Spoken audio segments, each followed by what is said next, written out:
magsalita ng katotohanan, maglingkod ng may habag. Ito po ang salita ng Diyos, ang ating gabay.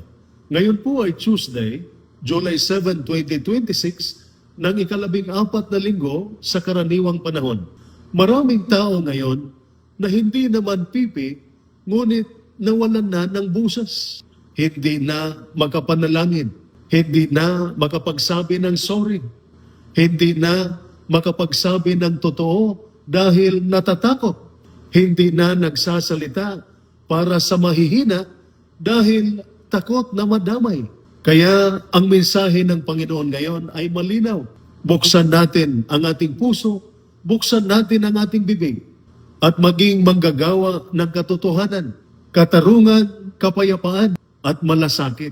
Sa unang pagbasa mula sa aklat ni Propeta Hosea, chapter 8, verses 4 to 7 and 11 to 13, pinagsabihan ng Diyos ang Israel dahil gumawa sila ng sariling Diyos-Diyosan.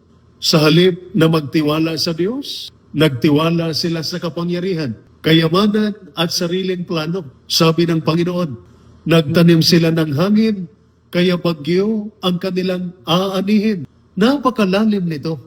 Kapag kasinungalingan ang itinanim, gulo ang aanihin.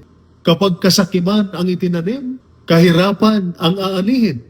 Kapag takot ang itinanim, katahimikan sa harap ng mali ang aanihin.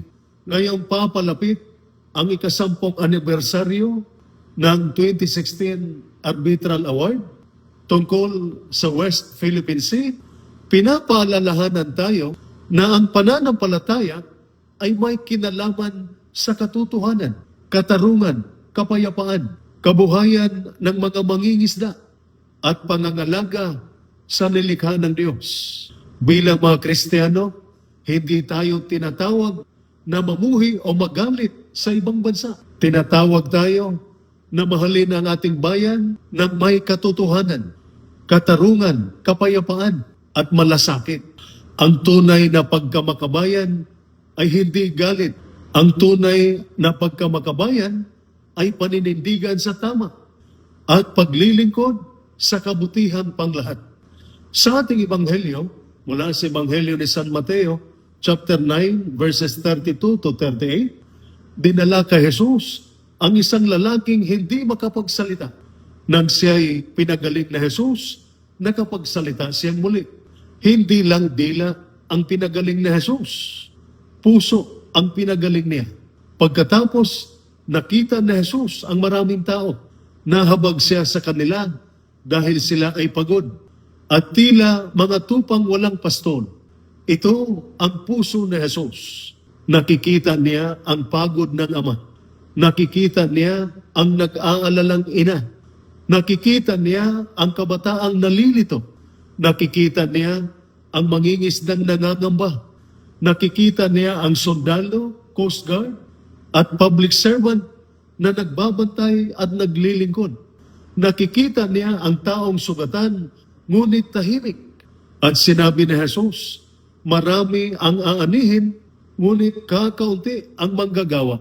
Mga kapatid, huwag lang nating ipanalangin na magsugo ang Diyos ng manggagawa.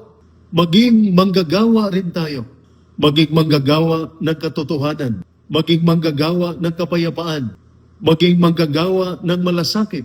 Maging manggagawa para sa Diyos at sa bayan.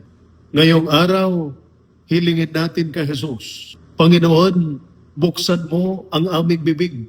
Buksan mo ang aming bibig upang manalangin. Buksan mo ang aming bibig upang magsabi ng totoo. Buksan mo ang aming bibig upang ipagtanggol ang mahina. Buksan mo ang aming bibig upang mahalin ang aming bayan nang walang galit. Ito po ang salita ng Diyos, ang ating gabay. Manalangin tayo.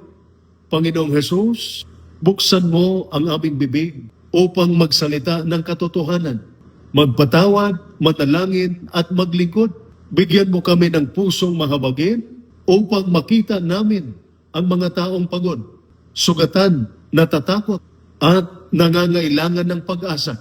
Tulungan mo kaming mahalin ang Pilipinas nang walang galit, manindigan sa katarungan ng may kapayapaan, at maging manggagawa ng iyong habag. Amen. At sumainyo at sa inyong pamilya ang pagpapala ng makapangyarihang Diyos, Ama, Anak, at Espiritu Santo. Amen. Santa Maria, Ina ng Diyos, ipanalangin mo kami. San Jose, ipanalangin mo kami. San Miguel Arcangel, ingatan mo kami. Amen.